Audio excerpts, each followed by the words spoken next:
Assalamualaikum warahmatullahi wabarakatuh. Jumpa lagi dengan saya Debi Setiawan. Di video kali ini kita akan belajar pembelajaran 6 kelas 4 tema yang ke-9. Oke teman-teman, saya mengingatkan bagi yang baru gabung, jangan lupa untuk klik subscribe dan juga klik lonceng supaya mendapatkan notifikasi dari channel ini. Sebelum kita masuk ke pembelajaran, kita harus tahu dulu nih apa tujuan pembelajaran pada pembelajaran 6 ini. Di sini sudah saya paparkan tujuan pembelajaran yang pertama, yaitu dengan mengidentifikasi perilaku orang-orang di sekitarnya. Siswa dapat menunjukkan pelaksanaan hak dan kewajiban dalam kehidupan sehari-hari dengan penuh kepedulian. Tujuan yang kedua, dengan mengamati, siswa dapat menemukan contoh perilaku yang menunjukkan pelaksanaan hak dan kewajiban dalam kehidupan sehari-hari dengan penuh kepedulian. Yang ketiga, dengan wawancara, siswa dapat mengetahui bentuk-bentuk konservasi yang ada di daerah tempat tinggalnya dengan penuh kepedulian. Dari tiga tujuan ini, kita hari ini akan belajar tentang hak dan kewajiban, lalu tentang kepedulian, dan tentang konservasi. Apa itu konservasi? Mari kita simak penjelasan berikutnya. Oke teman-teman, sebelum kita lanjutkan ke pembelajaran, nanti di akhir video ini akan ada soal. Jangan lupa untuk mengikuti dari awal sampai akhir supaya kalian bisa menjawab pertanyaannya. Oke teman-teman, langsung saja kita ke pembelajaran 6. Ini ada note dari seorang anak. Jika hak dan kewajiban dapat dilaksanakan dengan seimbang, termasuk terhadap lingkungan, maka kehidupan kita pun akan berjalan dengan baik. Kita akan dapat memenuhi berbagai kebutuhan dan kita juga akan terhindar dari bencana alam. Nah itu teman-teman, jadi pentingnya melaksanakan hak dan kewajiban terhadap lingkungan. Jadi kita nanti akan kebutuhan itu tercukupi dan terhindar dari bencana alam. Itu yang paling penting. Kita lanjutkan. Pernahkah kamu mendengarkan atau menyanyikan lagu Manuk Dadali? Pernah ya teman-teman? Kita sudah pernah mencatatnya dan mencari lirik Manuk Dadali. Nah, lagu tersebut merupakan gambaran burung Garuda yang menjadi lambang negara kita. Kamu telah mengetahui Garuda Pancasila merupakan lambang negara Indonesia. Banyak orang mengatakan gambar Garuda terinspirasi dari burung elang. Perhatikan gambar burung elang berikut ini. Kalian perhatikan.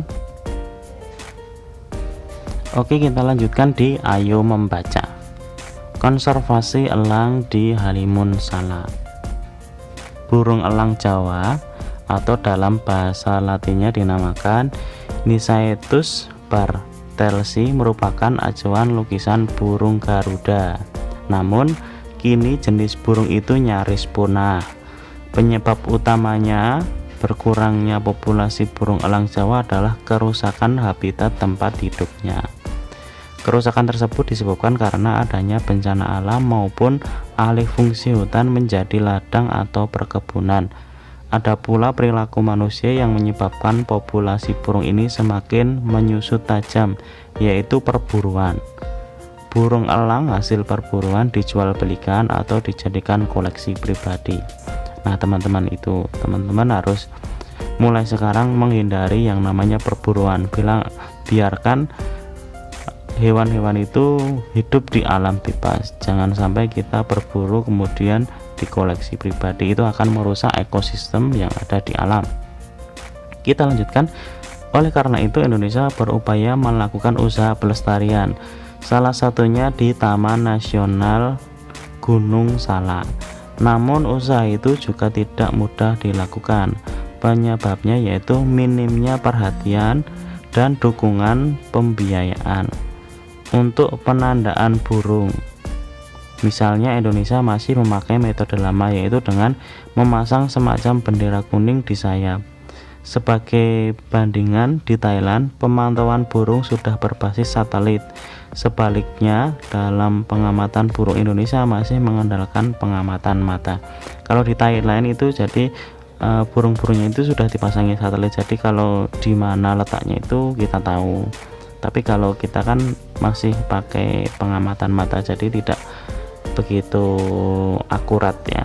Ini dikutip dari Kompasiana, penghijauan konservasi elang di Halimun Salak. Kita lanjutkan lagi. Kamu telah membaca bacaan konservasi elang di Halimun Salak. Adakah kata-kata sukar atau sulit yang belum kamu ketahui artinya? Jika ada, tuliskan dalam tabel berikut. Kemudian carilah arti kata-kata tersebut dengan bantuan Kamus Besar Bahasa Indonesia, atau bertanyalah kepada orang-orang yang kamu anggap mengetahui. Contoh di sini ya. Nomor 1, konservasi. Apa itu konservasi? Artinya adalah pemeliharaan dan perlindungan sesuatu secara teratur untuk mencegah kerusakan dan kemusnahan dengan jalan pengawetan atau pelestarian. Jadi konservasi itu intinya adalah pemeliharaan atau perlindungan sesuatu secara teratur. Teman-teman paham ya? Oke, kita lanjutkan lagi. Dari bacaan konservasi elang di Halimun Salak, kamu mengetahui beberapa dampak kegiatan manusia terhadap populasi burung elang Jawa. Apa sajakah itu? Lengkapilah peta pikiran berikut. Dampak kegiatan manusia terhadap populasi elang Jawa. Perburuan. Di sini dampaknya apa? Populasi elang kian menyusut. Ya, kalau perburuan. Kemudian tadi juga ada koleksi pribadi gitu. Koleksi pribadi. Nah, itu merugikan ya. Dampaknya apa di sini? Dampaknya adalah habitat berkurang. Gitu ya, teman-teman. Kalian catat di buku tema kalian. Nah, tuliskan juga usaha untuk melestarikan elang Jawa. Ini ada satu contoh menyadarkan masyarakat untuk tidak berburu elang Jawa. Yang kedua nanti kalian isi sampai 10. Yang pasti kita pun juga harus sadar untuk tidak berburu elang Jawa. Lanjut lagi ke ayo berlatih. Ini ada wawancara. Carilah jawaban pertanyaan tersebut dengan bertanya kepada narasumber. Pertanyaannya apa? Salah satu kewajiban manusia adalah menjaga lingkungan. Salah satunya melalui konservasi lingkungan. Amatilah konservasi yang ada di daerah tempat tinggalmu. Nanti kalian catat hasil wawancaranya di sini. Misalkan narasumbernya adalah orang tua kalian. Misalkan nama di sini nama kalian. Narasumbernya satu aja, orang tua kalian. Jawabannya apa? Konservasi yang ada di sekitar kita. Paham ya anak-anak? Nanti setelah selesai baru disimpulkan di sini di kolom ini. Seperti yang telah kamu ketahui bahwa konservasi merupakan pemeliharaan dan perlindungan makhluk hidup seperti hewan dan tumbuhan dan lingkungannya seperti air dan tanah secara teratur untuk mencegah kerusakan dan kemusnahan dengan jalan pelestarian.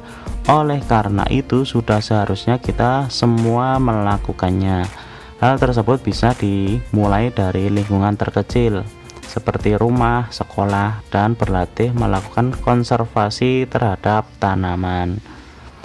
Telah kita ketahui bersama bahwa bangsa Indonesia memiliki kekayaan flora dan fauna baik dari jumlah maupun beragam jenisnya. Flora berarti tumbuhan dan fauna adalah hewan. Bangsa Indonesia sendiri memiliki jenis flora dan fauna yang memerlukan konservasi untuk menjaga kelestariannya. Ada sebagian dari flora dan fauna tersebut telah menjadi simbol nasional bangsa Indonesia seperti komodo, cendrawasih, burung elang Jawa, bunga anggrek, bunga rafflesia, bunga cempaka, bunga melati, dan lain-lain. Di sini ayo bernyanyi. Nah, salah satu keberagaman lagu daerah yaitu ini berasal dari Aceh, namanya Bungung Jumpa ya. Kita sudah belajar tentang Bungung Jumpa ini, lalu kita skip saja. Ayo membaca ini kalian nanti baca di rumah ya.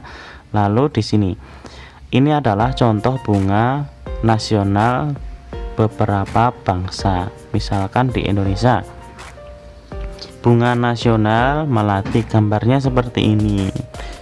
Jadi Indonesia itu terkenal dengan bunga melatinya. Kemudian Jepang itu terkenal dengan bunga sakura. Bunga sakura itu gambarnya seperti ini. Lalu yang ketiga Belanda, itu bunga nasionalnya adalah bunga tulip. Gambarnya seperti ini, bunga tulip. Oke teman-teman, kita lanjutkan lagi. Di sini ada kewajiban manusia terhadap hutan. Yang pertama reboisasi atau penanaman pohon di hutan atau tanah yang gersang atau gundul. Yang kedua sampai 5 ini kalian isi ya, kewajiban manusia terhadap hutan. Lanjut yang ke berikutnya, kewajiban manusia terhadap sungai. Yang pertama tidak membuang sampah ke sungai. Yang kedua sampai 5 ini kalian tulis di buku kalian. Yang ketiga, kewajiban manusia terhadap hewan yang terancam punah, yaitu tidak melakukan perburuan. Yang kedua sampai 5 ini kalian tulis di buku tulis kalian. Lalu yang terakhir, kewajiban manusia terhadap pohon. Yang pertama menanam pohon di sekitar pekarangan. Dan ada 5 lagi kalian tulis juga di kolom ini ya teman-teman. Nah berakhir pula pelajaran kita hari ini, pembelajaran 6. Semoga video ini bisa bermanfaat, dan jangan lupa untuk klik like dan juga share ke teman kalian supaya video ini bisa bermanfaat bagi teman-teman yang lain.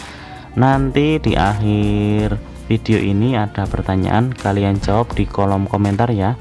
Sekian dari saya. Wassalamualaikum warahmatullahi wabarakatuh.